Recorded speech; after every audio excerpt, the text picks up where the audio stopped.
I never imagined that night would unfold the way it did.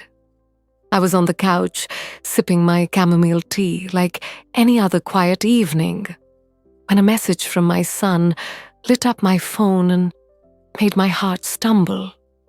"I'm not a kid anymore, Mom." At first I chuckled, but what came after left me utterly speechless. Before we dive in, let me ask, where are you watching from tonight? Drop your city in the comments below.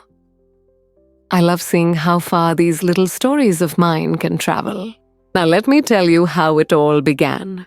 My name is Eleanor, and I've spent most of my life in a peaceful suburb just outside St. Paul, Minnesota.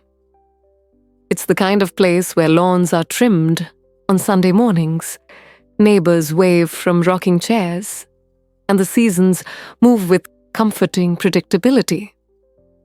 For the past 20 years, my world has revolved around one steady presence, my son, Daniel. He's been my anchor. I raised him on my own after his father walked out when Daniel was just 6. I still remember the tear-streaked confusion on his little face that night. And I made a vow right then I'd never let him feel abandoned again. And I never did. Not once. We were a unit. Just me and my boy, walking through life, hand in hand. The boys don't stay. Boys forever. They grow taller than your shoulder. Their voices turn rich and deep. Their gaze becomes direct, grounded. And still in my heart, I saw Daniel as that sweet little boy who'd reach for my hand at crosswalks and crawl under the covers during summer thunderstorms. But that night, everything changed. It wasn't planned. These things never are. It was just an ordinary Thursday. The air clung with late summer heat. The hum of cicadas buzzed outside the windows, and the ceiling fan spun with a soft, rhythmic whisper. I just finished cleaning up the kitchen after dinner. Daniel had stopped by earlier with groceries and a bottle of red wine. Said he wanted to cook for me for once. I teased him. "Look at you, Chef Daniel. When did this happen?" He gave a crooked smile. "Maybe I'm not a kid anymore, Mom." I laughed, slinging a dish towel over my shoulder. "Sure. You're all grown up now, huh?" But then he looked at me, really looked, and the playfulness faded. "I am," he said. There was something in his voice. Something that made me pause. I watched him as he stirred the sauce on the stove, the muscles in his arms tightening with each motion. The dim kitchen light touched his face in a way I hadn't noticed before. There was a quiet assurance in him. A man, not a boy. After dinner, we settled on the old couch in the living room, the one that sagged a bit in the middle. I curled my legs beneath me, wrapped a soft blanket across my lap. Daniel poured 2 glasses of wine and sat beside me closer than usual. We talked about everything and nothing. His work. The garden tomatoes finally blushing red in the backyard. About how people change sometimes right under your nose. There was a silence between us. Not uncomfortable, just tense. Like something unseen had entered the room and taken a seat with us. At one point, I laughed about an old memory. Him 5 years old, smeared head to toe in peanut butter. And when I turned to him, he was already watching me.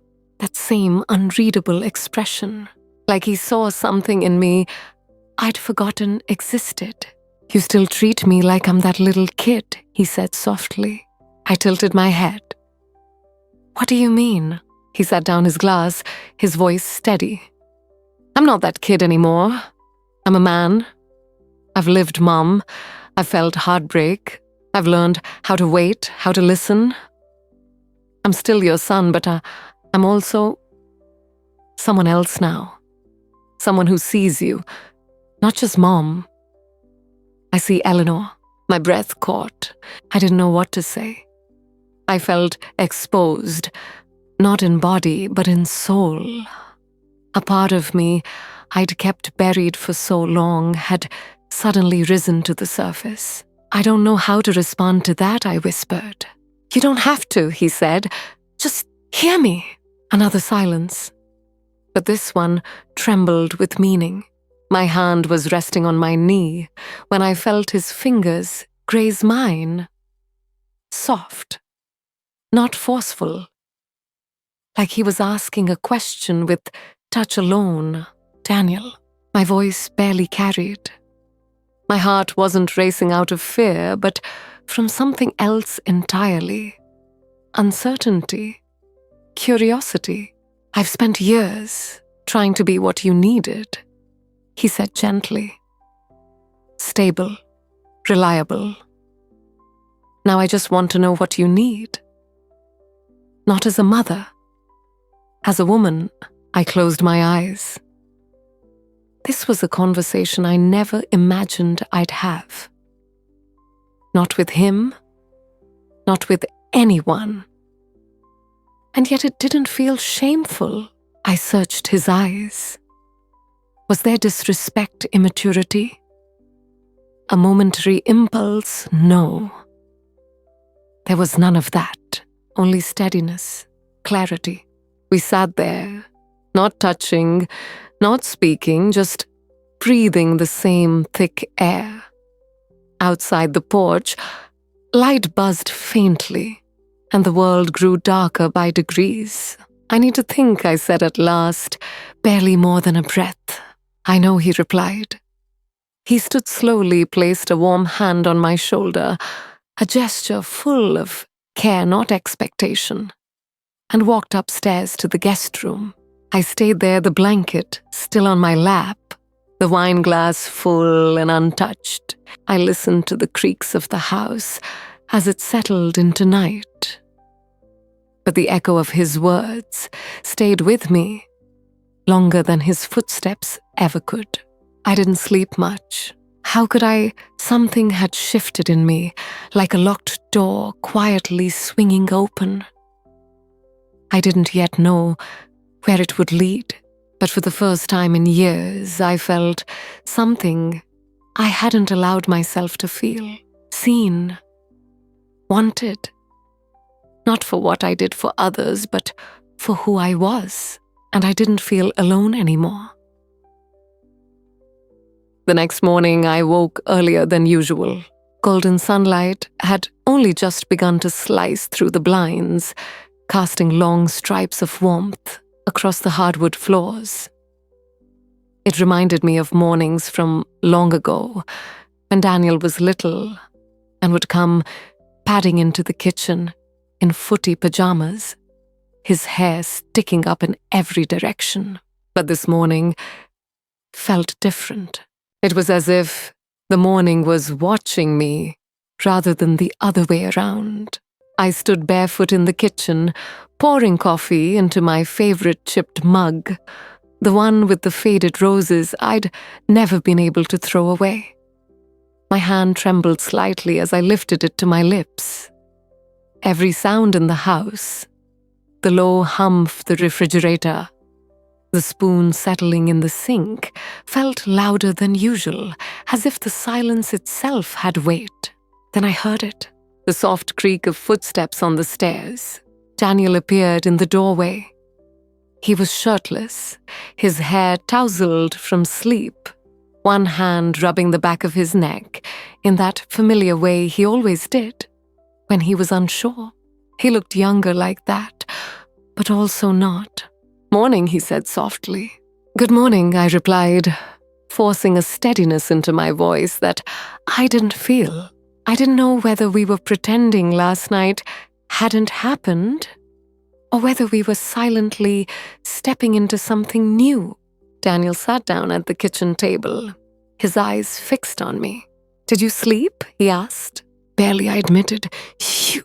He shook his head. Same. The pause that followed hummed between us, alive and taut, like a string pulled too tight. I turned away, letting my hands fumble through the fridge. I grabbed a carton of eggs, though I wasn't hungry. I just needed something to do. "Mom," I heard the hesitation. "Eleanor?" I turned slowly. It sounded strange and delicate coming from him, like something fragile being held with care. "I meant what I said last night," he said. "I wasn't confused, and I wasn't trying to play with your emotions. I felt this way for a long time. I just didn't want to burden you." "Burden me," I echoed, stunned. "Daniel, I'm your mother. You can tell me anything. Always." "I know," he said, rising from the chair now. "But that's just it. You're my mother. But you're also a woman. A woman who's spent her whole life putting everyone else first." When Dad left, he swallowed hard. "I saw what that did to you. And since then, it's like you forgot you deserve more." His voice cracked just slightly. He stepped closer. Not too close. Just enough for me to feel the warmth coming off his skin. There was no danger in it. No pressure. Just presence. "I would never make you uncomfortable," he said. "And I'd never push. But I also can't keep lying. When I look at you now, I don't just see Mom. I see someone strong, beautiful, worthy of being seen. And I want to be someone who gives to you, who sees you." I was frozen, trying to summon words I didn't have. My heart was thudding in my chest, drowning out my own thoughts. "I never let myself think about that," I whispered. "Not since... well, not for a very long time." I kept telling myself my time had passed, that it was too late to want anything more. Daniel smiled gently. "It hasn't passed, Eleanor. It's just been waiting." And with those words, something deep in me stirred something I hadn't felt in decades. Suddenly, I was hyper-aware of the sunlight pooling across my bare skin, of how loosely my robe sat along my collarbone. The warmth inside my chest wasn't embarrassment. It was awakening. We stood in silence. He didn't move closer, didn't fill the quiet with noise. He just waited with patience that felt nothing like the brashness of youth. That was what made it so different. He wasn't a boy chasing something fleeting. He was a man offering stillness. I finally sat down at the table, my hands trembling slightly. I didn't bother to hide it. Daniel sat across from me, arms folded, calmly watching. "I don't know what to do with these feelings," I said, barely above a murmur. "It feels like a line we shouldn't cross, even if it's only a thought." "Then let's not cross anything," he replied. "Let's just be with it. We don't have to name it or decide anything. I just want you to know I don't want to take anything from you. I want to give." His words didn't leave me, not for the rest of the morning, not even as the sun moved higher and the sounds of the day crept back into the house. I looked at him, really looked at him, not the child I raised, but the man he'd become. Later that afternoon, we took a walk through the garden. I needed the open air. The marigolds were in bloom, reaching toward the sun like little fists of gold. The hydrangeas hung heavy, weighted by their own lushness. Daniel walked beside me in silence. Occasionally, our arms brushed, but we didn't speak much. At one point, I stopped beneath the porch beam to adjust the bird feeder. It had come loose in the wind the night before. As I reached upward, I felt his hand rest lightly on my lower back. Not claiming, just steadying. "You always do everything alone," he said behind me, his voice barely a breath. "I guess I've had to." "Maybe it's time you don't have to anymore." I turned to face him close enough to notice the flecks of green swimming in the hazel of his eyes.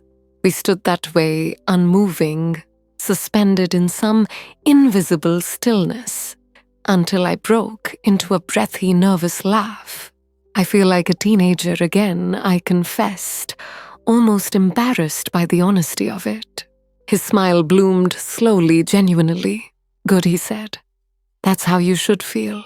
As the sun dipped behind the backyard fence and the sky unfurled in deep purples and streaks of burnt orange, we sat side by side on the porch steps.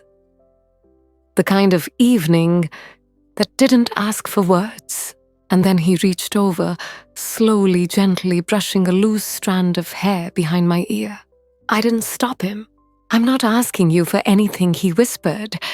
"Just let yourself feel, that's all." And for the first time in years, I did. The days that followed moved like a dream. Not the kind that leaves you disoriented, but the kind where every sense seems turned up just a notch. The aroma of coffee in the morning felt richer. The rustle of leaves in the wind sounded like whispers. The air itself seemed to shift whenever Daniel entered the room. I watched him more often, not like a mother watching her child, but with quiet wonder, admiration. I kept asking myself, when had he become this version of himself, so calm, so perceptive, so impossibly patient? And within that admiration bloomed something more tangled guilt, longing confusion, a low constant pulse just beneath my skin. It wasn't something I could talk about. Who would I even tell? What would they say? That I'd lost my grip on reality. That loneliness had warped my sense of right and wrong. But it wasn't grief. And it wasn't illusion. It wasn't sudden either. It was the slow dawning realization that I had spent so many years giving pieces of myself away until there wasn't much left for me. And somehow, Daniel had seen that. Not with pity, but with care. One evening, I was brushing out my hair in front of the vanity mirror. The house was heavy with the kind of quiet that settles deep into the walls. Daniel had just finished his shower. I could hear his footsteps crossing the hallway. Then came a knock. Soft, respectful. "Come in," I called, expecting a question about where I'd put the clean towels. He stepped in, hair damp, curling slightly, at the ends wearing a plain white t-shirt and lounge pants. He looked so ordinary, and yet entirely unfamiliar. There was a tenderness in his gaze. Not hesitant, just open. "I wanted to talk," he said, moving toward the armchair near the window. About us." The words landed not with a crash, but like a small stone in a still lake, ripples spreading outward in widening circles. I set my brush down, turned to face him. "Daniel," I said slowly, "this is still strange for me. I don't know where I fit in all this." "You don't have to fit anywhere," he said gently. "There's no map.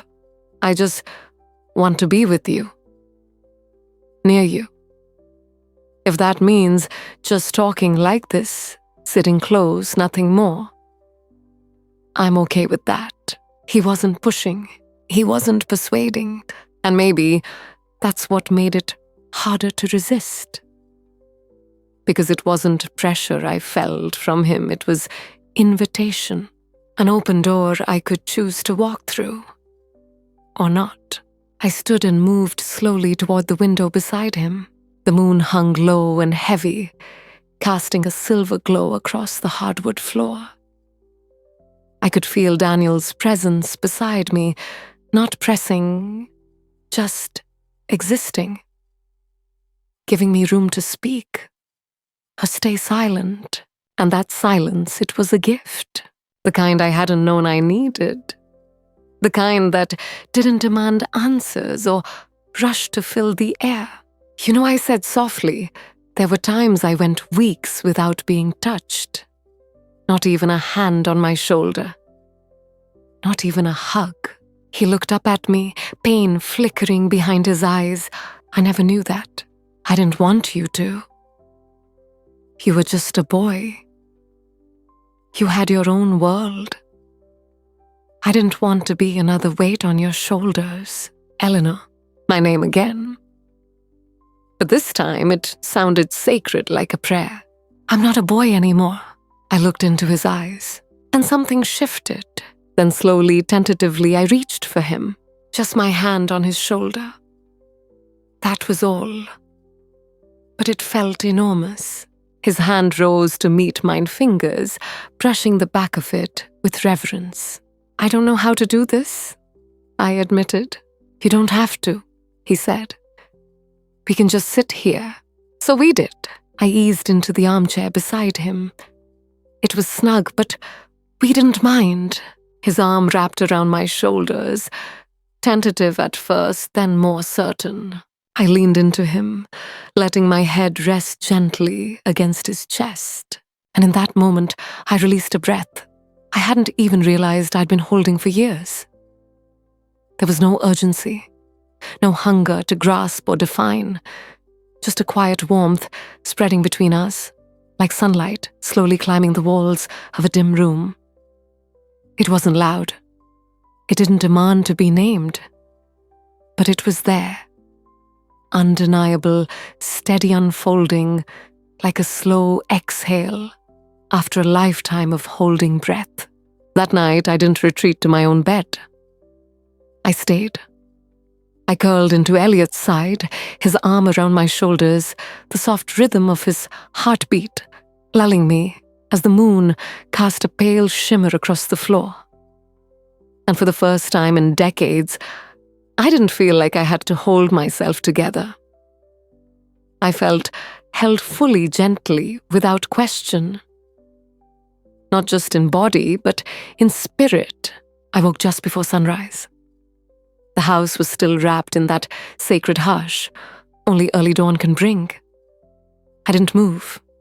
I just lay there, eyes half open, letting the weight of that peace sink into my skin. Beside me, Elliot stirred his eyes, fluttering open voice, rasped with sleep.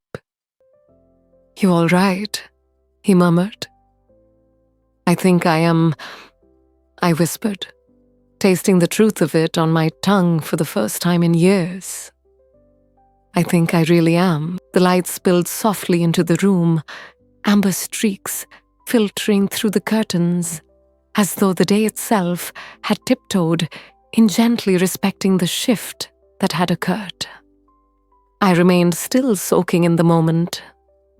The birds outside were just beginning their morning songs, and Elliot's breath beside me was calm and even, as if the night had settled something in both of us. For so long, my life had been about endurance, schedules, grocery lists, folding laundry at midnight, while the same sitcom reruns played in the background. I'd gone from one task to the next, without ever asking what it all added up to. But in that quiet moment, I understood I had been surviving, not living. Elliot blinked the sleep from his eyes and looked at me with a crooked smile, so soft, so unguarded. It made my chest tighten. Good morning, he murmured.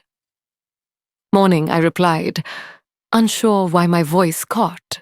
We lay there a few minutes more, unmoving, as if rising would somehow shatter the fragile beauty of what had blossomed in the silence.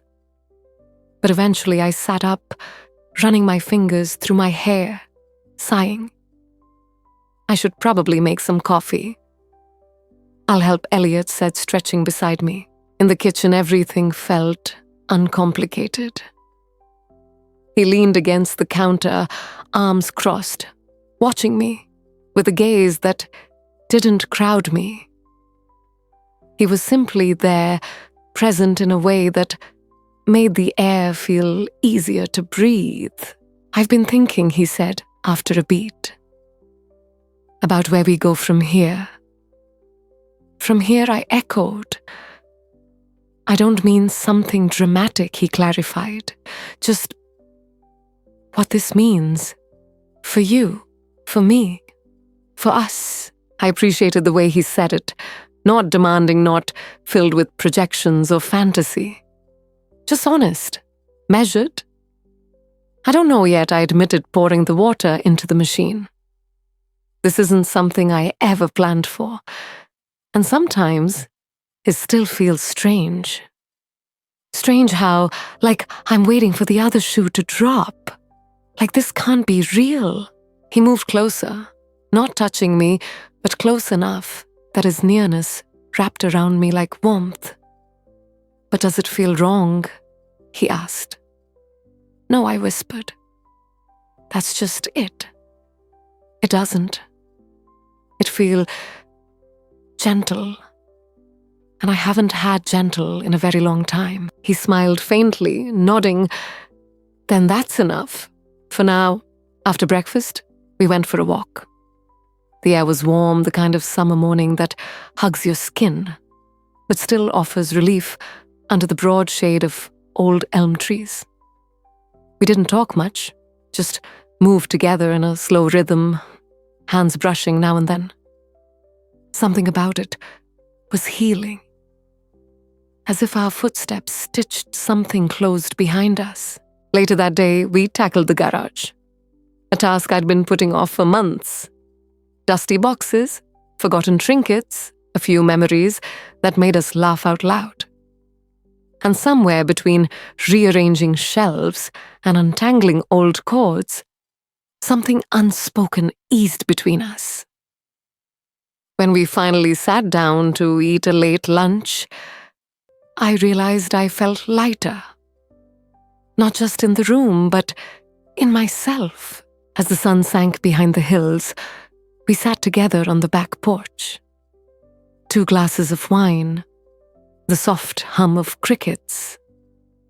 Silence that didn't beg to be filled. I want to ask you something, I said, turning to him. Anything. Do you think this, whatever this is, should stay just between us? He looked out over the garden, thoughtful.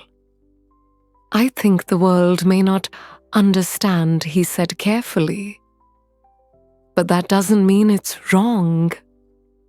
It just means it's ours. That felt right. We weren't hiding. We weren't breaking anything. This wasn't betrayal or fantasy. It was the slow bloom of something born from years of friendship, trust, and maybe, just maybe love in a form neither of us had expected. That night, I invited him into my bedroom. We moved slowly, no urgency, no hunger to conquer or prove. It wasn't about lust.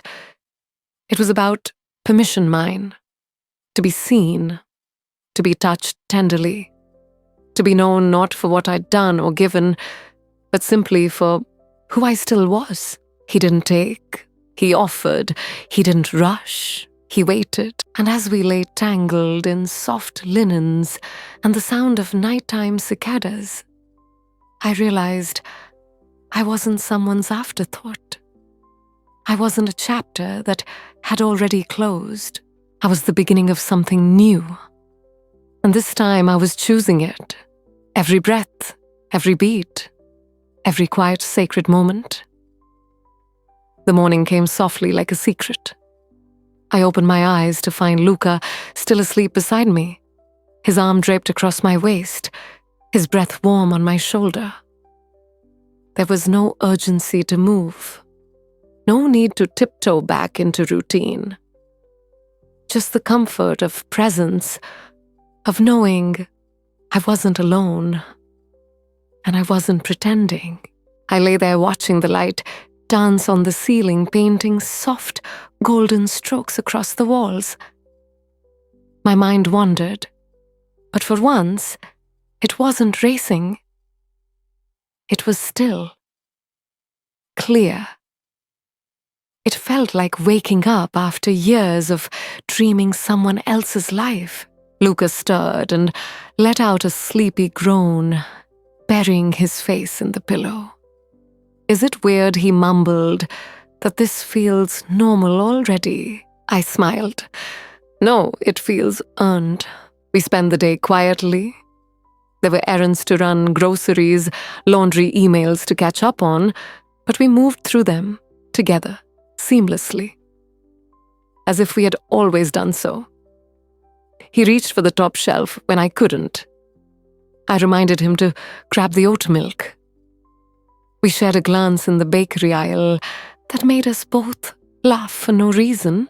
It was ordinary, but it felt extraordinary. In the afternoon, we sat on the front steps with 2 mugs of tea, watching kids on bicycles loop down the street.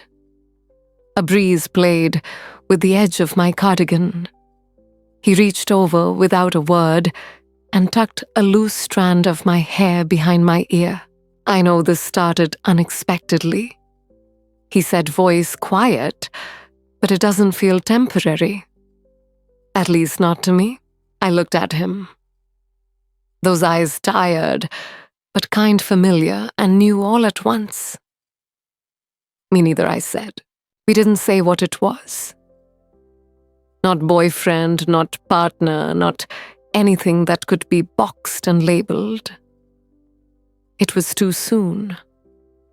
But it was enough to know we wanted to find out. That evening, he helped me cook dinner.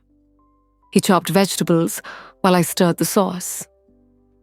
The kitchen smelled of rosemary and garlic, and something more intangible, something like trust, like the first page of a chapter, not yet written. He set the table with care, lighting a small candle without needing to ask. After dinner, we sat together on the couch, bare feet tucked beneath us, a blanket across our laps. I rested my head on his shoulder. Do you ever think, I said slowly, that all the wrong turns we took were just getting us here? He was quiet for a long moment. Then he whispered, yeah. I think about that all the time now. The moon rose again, silver and steady. The house was quiet, but not empty. It hummed with a new kind of life, one stitched from tiny brave choices, from choosing to see, to stay, to soften. Later, when we climbed into bed, he pulled me close and kissed my forehead. There was no need to speak. My hand found his fingers, threading effortlessly. We drifted to sleep like that, not clinging, not fearing, just resting, just being. And somewhere between dusk and dawn, I realized something. This wasn't just a detour. This was a homecoming, not to a place or a person, but to myself, to the version of me who could still believe in second chances, who could still be loved, who could at long last begin again.